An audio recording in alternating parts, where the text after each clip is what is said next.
एक ऐसा dark house जहां रहते हैं एक खतरनाक कपल जिन्हें इंसानों का खून करने का जुनून है। एक दिन एक फिल्म ग्रुप वहां शूटिंग के लिए आता है और उनका घर किराए पर ले लेता है। उन्हें जरा भी अंदाजा नहीं होता कि ये एक खतरनाक ट्रैप है और वो धीरे धीरे उस ट्रैप में फंसते चले जाते हैं। तो चलिए देखते हैं, क्या वो इस ट्रैप से जिंदा वापस जा पाएंगे या उनका अंत यहीं तय है। तो फिल्म की शुरुआत होती है 1979 से। हम एक कंट्री साइड एरिया पर दो पुलिस ऑफिसर्स को एक खाली घर के अंदर जाते हुए देखते हैं, जहां जाते ही उनके होश उड़ जाते हैं। वहां पर कई लोगों की लाशें पड़ी थीं। घर की हालत भी काफी अजीब थी। यहीं पर एक पुलिस ऑफिसर को बेसमेंट की तरफ जाने का एक रास्ता भी दिखाई देता है, इसीलिए वो दूसरे ऑफिसर को भी बुला लेता है। और जब ये लोग नीचे बेसमेंट में जाते हैं तो शॉक रह जाते हैं।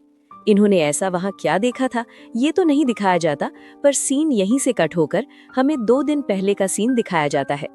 हम मैक्सीन नाम की एक मॉडल को देखते हैं जो कि सुपरस्टार बनना चाहती है।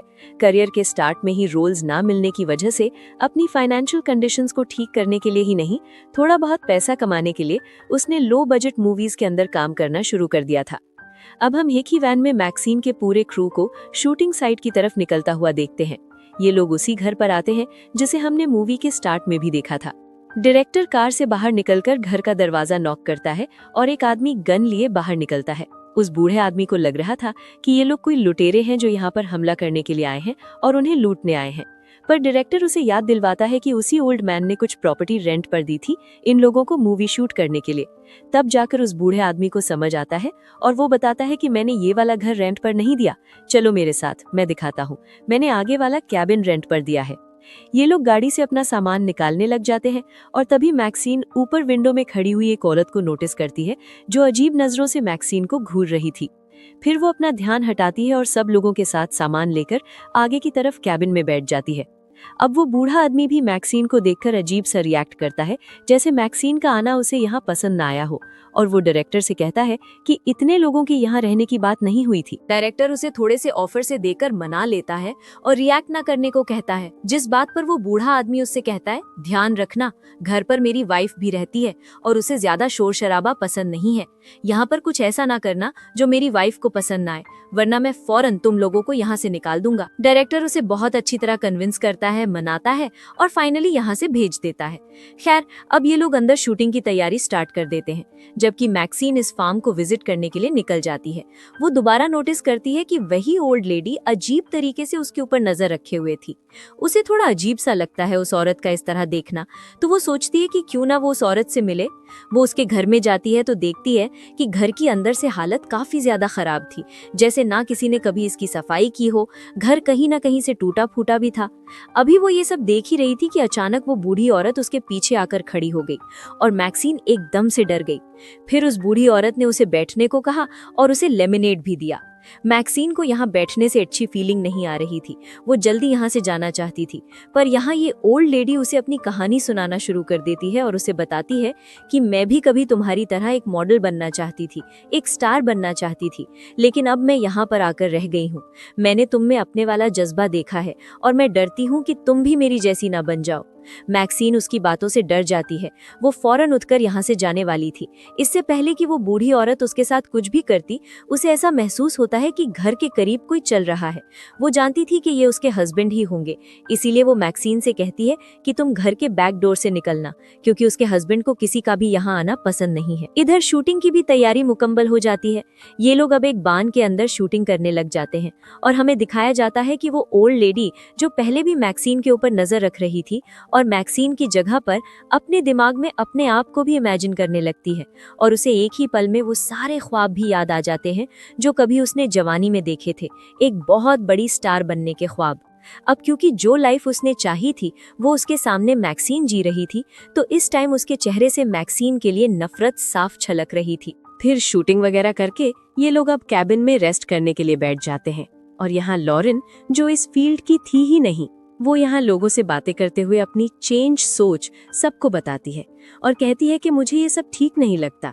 किस तरह एक्टर्स अपनी फैमिली होते हुए, अपने पार्टनर होते हुए सिर्फ शूटिंग के लिए किसी और के करीब आ जाते हैं।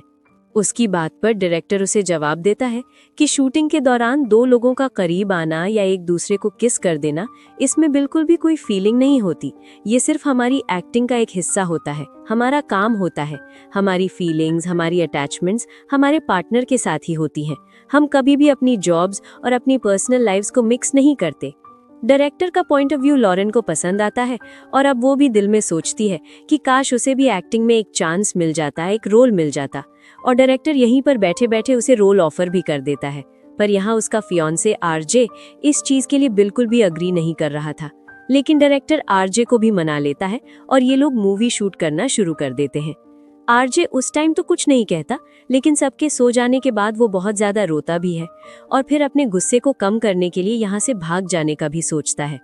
अभी वो जाकर कार में बैठा ही था और उसने कार स्टार्ट ही की थी कि तभी वो ओल्ड लेडी उसकी कार के सामने आ गई। उसे लगा कि ओल्ड लेडी इस उम्र में दिमाग की खराब हालत की वजह से बाहर आ गई है। वो बाहर निकलता है उस ओल्ड लेडी की हेल्प करने के लिए और उससे कहता है कि आइए मैं आपको अंदर छोड़ देता हूँ। लेकिन यहाँ ओल्ड लेडी उसके गले लग जाती है और जबरदस्ती उसके साथ अजीब हरकतें करती है। आरजे को ये सब बहुत ज्यादा अजीब लगता है और वो जैसी इस बूढ़ी औरत को अपने से दूर करने की कोशिश करता है तो वो बूढ़ी औरत अपना असल रंग दिखा देती है और उसकी गर्दन पर हमला कर देती है। आरजे मदद के लिए चिल्लाता भी है, लेकिन ये बूढ़ी औरत उसके ऊपर भारी पड़ जाती है और उसे नीचे गिराते हुए उसका गला दबाने लगती है। यहाँ आरजे कमजोर पड़ जाता है, अपने आप को बचा नहीं पाता और इस तरह इस बूढ़ी लेडी के हाथों उसकी मौत हो जाती है। जिसके बाद वो ओल्ड लेडी गाड़ी की चाबियां लेकर यहाँ से निकल जाती है। आधी रात में जब लॉरेन की आंख खुलती है तो वो नोटिस करती है कि आरजे बेड पर नहीं था। वो उसे ढूंढने के लिए बाहर निकल जाती है और शोर शराबा सुनकर डायरेक्टर भी बाहर आ जाते हैं। लॉरेन परेशानी में उसे बताती है कि आरजे कहीं चला गया है। डायरेक्टर उसे हौसला देते हैं और कहते हैं अरे यहीं कहीं होगा, कहाँ जाना है। लेकिन लॉरेन जब बताती है कि वो उसे हर जगह ढूंढ चुकी है तो अब परेशान होकर डायरेक्टर भी आरजे को ढूंढने लग जाते हैं। पूरे घर को चेक करने के बाद डायरेक्टर बान में जाता है आरजे को चेक करने के लिए, लेकिन इस टाइम वो नंगे पांव था। बान के एंट्रेंस पर हम एक लकड़ी से लगी हुई कील देखते हैं जिसे डायरेक्टर नहीं देख पाता और वो डायरेक्टर के पांव के अंदर स्टैब हो जाती है। डायरेक्टर वहीं पर गिर जाता है। उसे अब अपने सामने बान की वॉल्स के अंदर थोड़े से सुराख दिखाई देते हैं। वो इस सुराख से बाहर किसी का शैडो देखता है।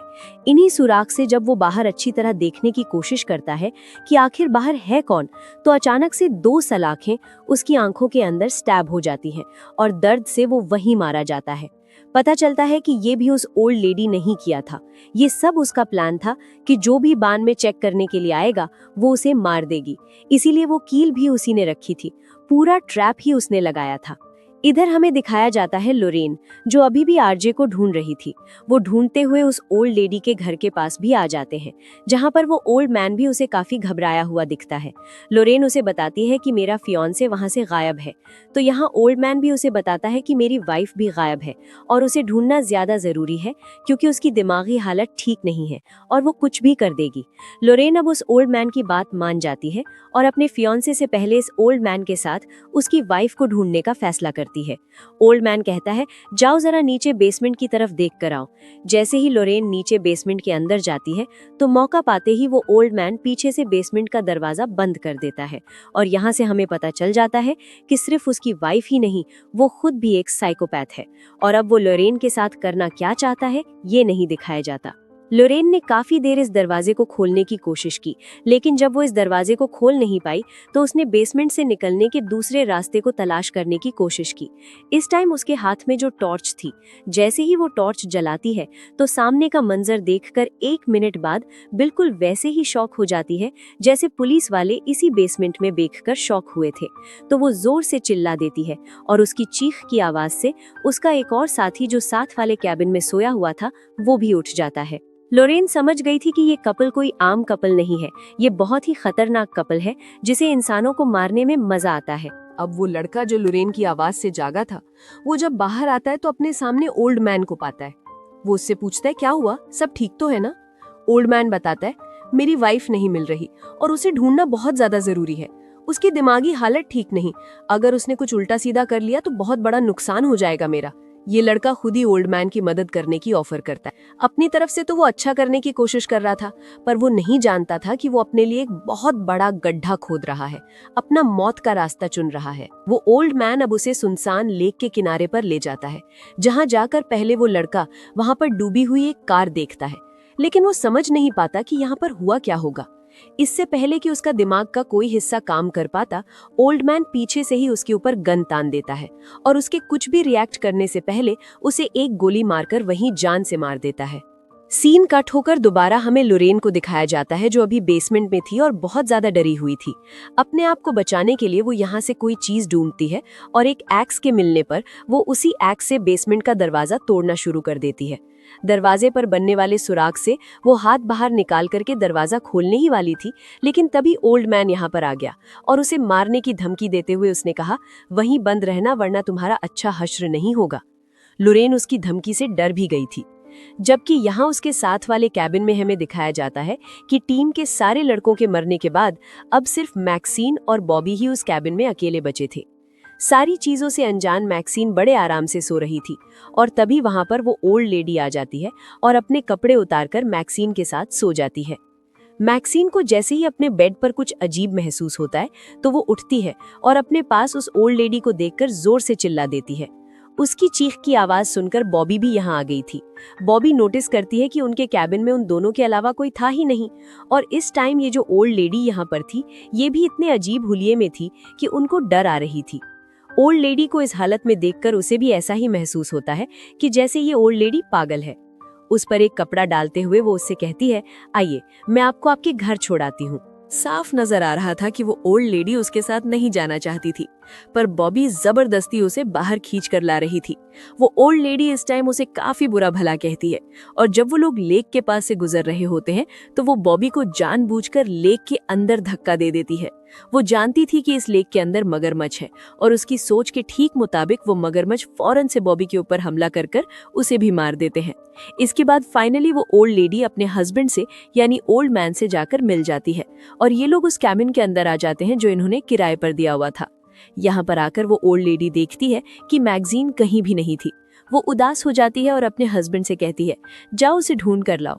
और यहाँ इनकी बातों से हमें पता चलता है कि यहाँ पर जो कुछ भी हो रहा था वो सब इन दोनों की मर्जी और प्लान के साथ हो रहा था।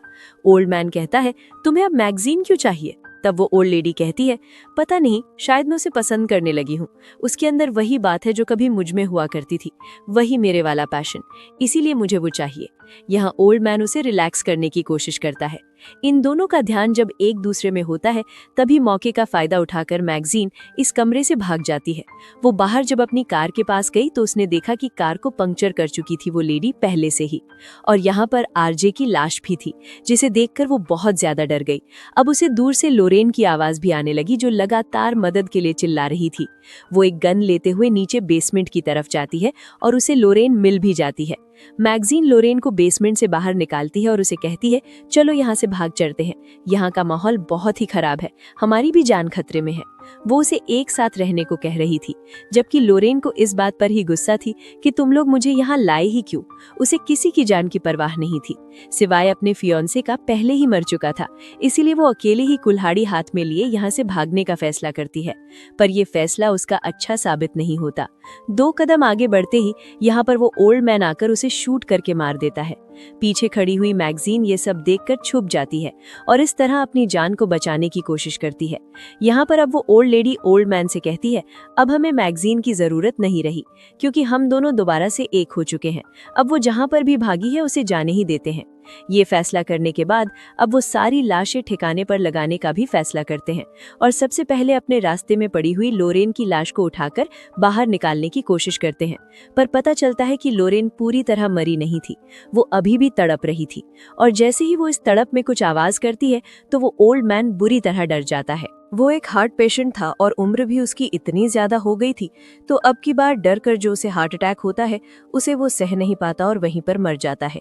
वो ओल्ड लेडी अपने हस्बैंड को मरा हुआ देखकर बहुत ज्यादा दुखी हो जाती है और मौके का फायदा उठाकर गन लेते हुए अब मैक्सीन बाहर निकलती है। गन पॉइंट पर वो इस ओल्ड लेडी से गाड़ी की चाबियां मांगती है और जब ओल्ड लेडी गाड़ी की चाबियां देने से मना करती है तो मैक्सीन उसे शूट करने की कोशिश करती है, पर पता चलता है कि उसकी गन में तो गोलियां ही नहीं थी। ये देखकर ओल्ड लेडी अजीब तरीके से हंसती है और उसका मजाक उड़ाती है। वो कहती है, मैं जानती हूँ कि तुम क्या करती हो और क्या करना चाहते हो।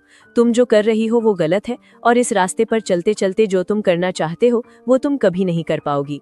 असल में वो ओल्ड लेडी कहना चाह रही थी कि इतने छोटे छोटे काम करके तुम कभी स्टार नहीं बन पाओगी। ये सुनकर मैक्सीन को दोबारा से गुस्सा आता है और वो चिल्लाती है कि मैं स्टार हूँ और स्टार बनकर रहूंगी। जल्द ही पूरी दुनिया ये बात जान जाएगी।